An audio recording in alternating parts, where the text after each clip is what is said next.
Je ne crois pas un instant que le rapport de la Cour soit une attaque. La Cour des comptes avait commencé ce rapport bien avant. Elle avait d'ailleurs déjà publié un rapport en 2010 sur la réussite éducative où elle pointait qu'on avait un des taux d'encadrement les meilleurs au monde. Je pense que en revanche c'est un filtre au travers duquel il faut regarder les politiques éducatives et je crois surtout que c'est un très très utile complément à la loi de refondation. J'ai pas de gêne considérable avec le fait de créer des postes dans l'enseignement supérieur ou l'éducation, parce que je pense que c'est un investissement. Mais c'est un investissement qui ne porte qu'à certaines conditions ses fruits. C'est-à-dire que les conditions, c'est d'investir là où c'est le plus utile. Or, on sait très bien que dans la chaîne éducative, le plus utile, c'est les premiers âges de la vie et c'est l'enseignement supérieur. C'est la priorité au primaire que Vincent Peillon veut promouvoir. C'est la priorité au primaire, c'est la priorité au supérieur. Or, on a un système français qui est construit un peu différemment sur une priorité à l'enseignement général du second degré. Donc il faut aussi que le ministère, de ce point de vue-là, fasse évoluer la matrice sur laquelle il fonctionne, que les organisations syndicales prennent leurs responsabilités. Si elles veulent vraiment la réussite des élèves, il faut regarder comment, à un moment ou à un autre, redistribuer vers les premiers âges de la vie, vers le primaire, des moyens qui sont peut-être allés de façon dispendieuse, trop nombreuse, trop systématique, trop longtemps au second degré. Donc ça, c'est une première piste. Il y en a d'autres qu'ouvre la Cour des comptes. Une piste qui est déjà ouverte par Vincent Peillon. Qui est déjà ouverte. Il y en a d'autres qui sont dans le papier, qu'on connaît tous. C'est qu'aujourd'hui, objectivement, les zones les plus favorisées bénéficient, en gros, des enseignants les plus expérimentés. Et ça, c'est foncièrement à la fois pas équitable, pas juste, vis-à-vis du contrat républicain qui nous lie tous. C'est pas efficace économiquement. Il faudrait mettre les enseignants les plus expérimentés vers les zones où on en a le plus besoin. Et puis j'ai envie de dire que c'est plus durable, au sens où on ne peut pas prétendre refonder l'école et ne pas introduire des mécanismes qui assurent un minimum de péréquation. Alors, on est en plein débat, le Sénat est en train d'examiner le projet de loi sur la refondation de l'école. On est en pleine négociation salariale puisque les syndicats ont des rendez-vous réguliers rue de Grenelle pour essayer de décrocher notamment une indemnité pour les professeurs des écoles et autres. Et Vincent Peillon a annoncé souhaiter s'attaquer à la réforme du statut des enseignants à l'automne. Quel peut être l'impact politique de ce rapport sur ces différents points? Tout ce que vient de dire le rapport, si je fais un instant une vue macro, le rapport il dit très bien, on vous donne acte d'avoir au fond démocratisé l'accès.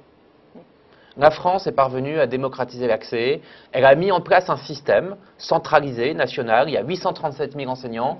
Avec ça, vous avez démocratisé l'accès au savoir. Un héritage qui a plus d'une génération déjà. Mais la France est 18e sur 34 dans la liste des pays. Mais attention, vous n'êtes pas parvenu à démocratiser la réussite. Et démocratiser la réussite, ça veut dire qu'il va falloir sérieusement optimiser le système. Ça veut dire aussi qu'il va falloir rendre de la liberté dans le système. Moi, j'ai bien aimé tout ce qui est écrit sur l'encadrement intermédiaire, parce qu'on nous dit, au fond, les missions de pilotage en centrale, dans les académies, mais dans les établissements, dans les bassins, puisque cette notion est très présente dans le rapport, dans les bassins de formation, attention, il est vraiment temps de se pencher sur tous ces étages intermédiaires, sans lesquels aujourd'hui, il faut bien le dire, on a parfois le sentiment, et c'est vrai par exemple dans le second comme dans le premier degré, que parfois les enseignants sont un peu comme des libéraux qui agiraient dans le secteur public sans véritablement de contrôle. Donc le rapport, il vient dire aussi, si vous voulez passer de « je démocratise l'accès » à « je démocratise la réussite », il va falloir optimiser le système, le mot peut faire peur, mais il va falloir rendre le système plus performant, il va falloir être plus attractif, attractif au recrutement, être attractif aussi sur le pilotage des carrières, être attractif, j'ai bien aimé ce passage aussi, sur les missions proposées aux enseignants. Le panachage des missions à travers une autre conception du temps de travail et donc de la présence dans les établissements des enseignants, c'est quelque chose de très très important. Est-ce que c'est un rapport qui sert ou qui dessert Vincent Peillon, qui veut faire bouger les choses? Je vais faire une pirouette. Il faut que ce soit un rapport dont Vincent Peillon se serve.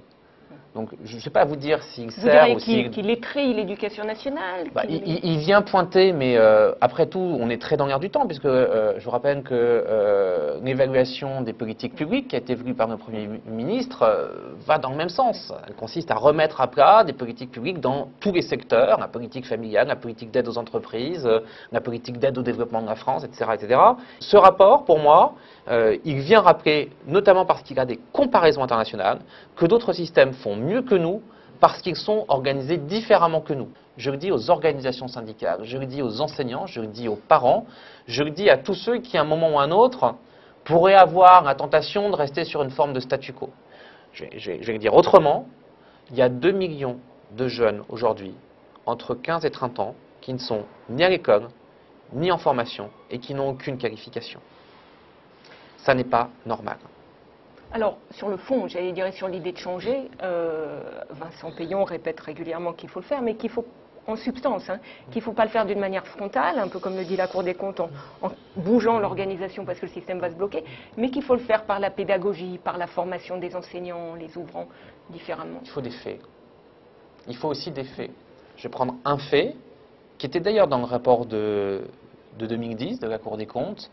Le taux d'encadrement moyen, il est entre 1 pour 12 et 1 pour 13. C'est-à-dire qu'il y a un enseignant pour 12 à 13 élèves dans ce pays. Personne ne peut croire que ce taux d'encadrement est insuffisant. Personne ne peut croire ça. Donc à partir de là, il faut avoir le courage, à un moment ou à un autre, de poser la question aux acteurs. Que nous disent les faits? Les faits nous disent, en comparaison internationale, c'est la petite enfance, c'est l'école primaire qui compte. Ça, c'est un fait. Les faits nous disent, en comparaison internationale, il faut impérativement renforcer les tâches supérieures. Ce sont les deux maillons de la chaîne. On vient nous expliquer aussi qu'on a le lycée le plus cher du monde et que ce lycée, d'une certaine façon, pratique une redistribution à l'envers. C'est-à-dire qu'il donne le plus aux élèves qui ont déjà le plus. Posons-nous la question de savoir comment, à un moment ou à un autre, on pose aux enseignants, on pose aux organisations syndicales ces questions qui sont des questions, j'ai envie de dire, de bon sens, mais qui sont aussi des questions politiques au sens le plus noble du terme. Merci Laurent Bigorne. Merci à vous.